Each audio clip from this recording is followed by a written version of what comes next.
Hello, welcome again. We are solving some conventional questions of refrigeration and air conditioning. Topic is refrigeration. Question number 21 from Engineering Sciences Main 2013 is an ammonia ice plant operates between a condensate temperature of 35 degrees Celsius and evaporator temperature of minus 15 degrees Celsius. It produces 10 ton of ice per day from water at 30 degrees Celsius to ice at minus 3 degrees Celsius. Assuming simple saturation cycle, determine 1. The capacity of refrigeration plant, 2. Mass flow rate of refrigerant, 3. The compressor cylinder diameter and stroke if its volumetric efficiency is 70%, RPM 1250 and stroke to bore ratio is 1.3. 4. The power of compressor motor if the adiabatic efficiency of the compressor is equal to 0.83 then mechanical efficiency is 0.94. The theoretical and actual COP. Assume latent heat of ice is equal to 335 kJ per kilogram, specific heat of water 4.1868 kJ per kilogram per degree Kelvin, specific heat of ice 1.94 kJ per kilogram per degree Kelvin. Properties of NH3 are given below. These are the property table.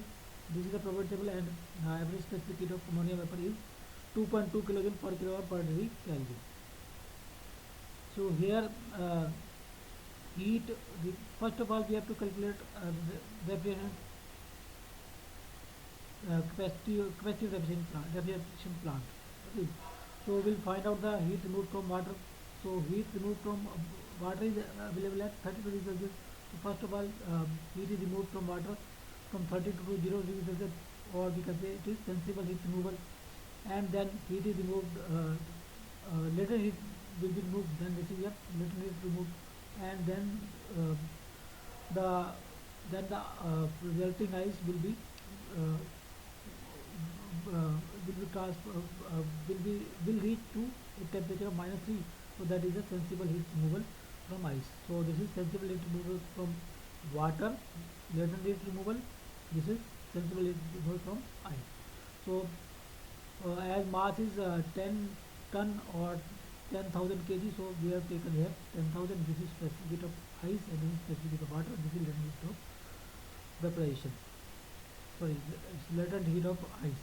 Okay, so that will be your 4745800 kJ per day. So this is per day because 10 ton of ice is produced per day.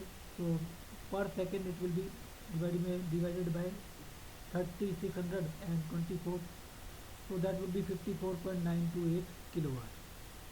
So if we divide it by 3.5, we can find out the tonnage of evaporation, because 3.5 kilojoule per second is 1 ton.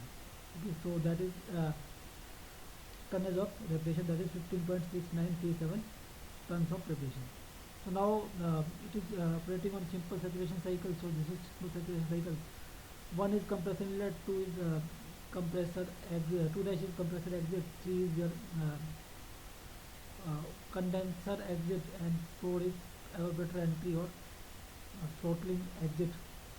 So now as the isentropic efficiency of compressor is given, so process in compressor is not isentropic. So 1 2 represent isentropic process, whereas actual process is 1 2 dash, that is not isentropic. Okay, so now this point is saturation point. So S1 is 5.8223 kilojoule per kilogram per degree Kelvin, and H1 is 1443.9 kilojoule per kilogram per degree Kelvin at minus 50 degrees Celsius from table. So these are this is the enthalpy and this is the entropy. Okay, so so this is now we can see that entropy at point 2 and entropy at point 1 is same, because it's isentropic process.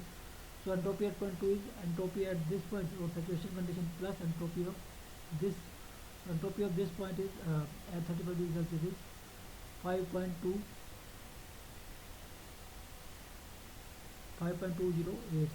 Okay, and this entropy is your Cp ln, so temperature at T2 by this temperature, that is 237 plus 35. So equating this entropy at point 2 and entropy at point 1, we can find out T2. So T2 comes out as because Cp of ammonia is given, so Cp is given 2.2, so we can find out T2. So T2 is 407.132 Kelvin. So now from T2 we can find out H2. H2 is enthalpy at point this at this point plus this enthalpy.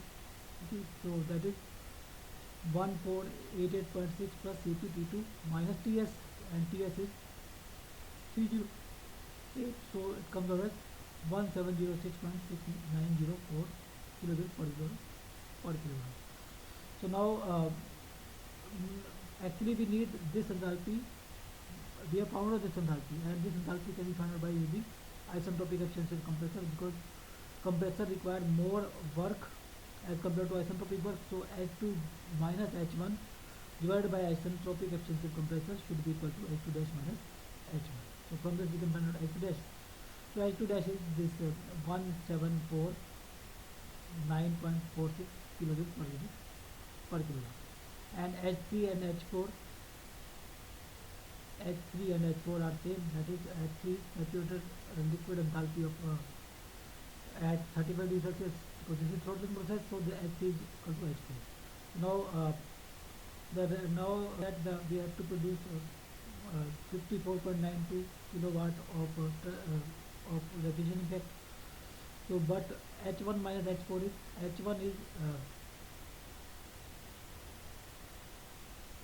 H1 is 1443.9, and H4 is that just we have filtered, that is 3661.1. So that is your total refrigeration effect, and total refrigeration effect is 54.92. Capacity of the plant in kilojoule per second. So from this we can find out M.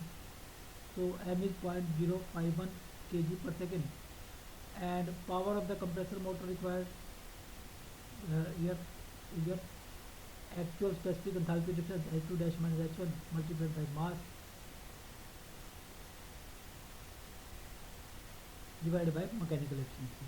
Okay, so that is the power of the motor compressor motor required.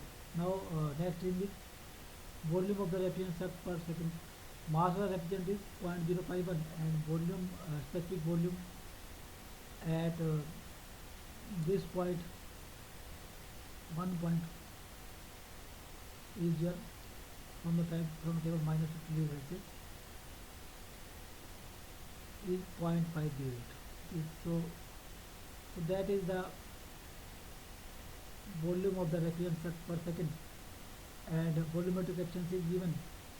So if we divide this volume of refrigerant sucked per second by volumetric efficiency, we can get displacement volume per second, but the displacement volume per second is 5 by 4 d square L into n by 60, and volume displaced per second, this is the volume, this is the volume in one cycle, and these are number of cycles per n by 60 number of cycles per second. So L by D is your 1.3. Okay, so if we put D3 equal this and this, and put L equal 1 by 3D, we can find out D, and then we can find out by putting L equal 1 by 3D. So next is we have to find out theoretical COP. Theoretical COP is based on Carnot cycle. So minimum temperature is T1, and temperature difference is condenser and evaporator temperature is 35 minus or 35 plus 50, that is 50. So this is theoretical COP, and actual COP is your specific refrigeration effect divided by specific compressor work. So H1 minus H4 is refrigeration effect, H2 dash minus H1 is compressor work specific. So this is your expression.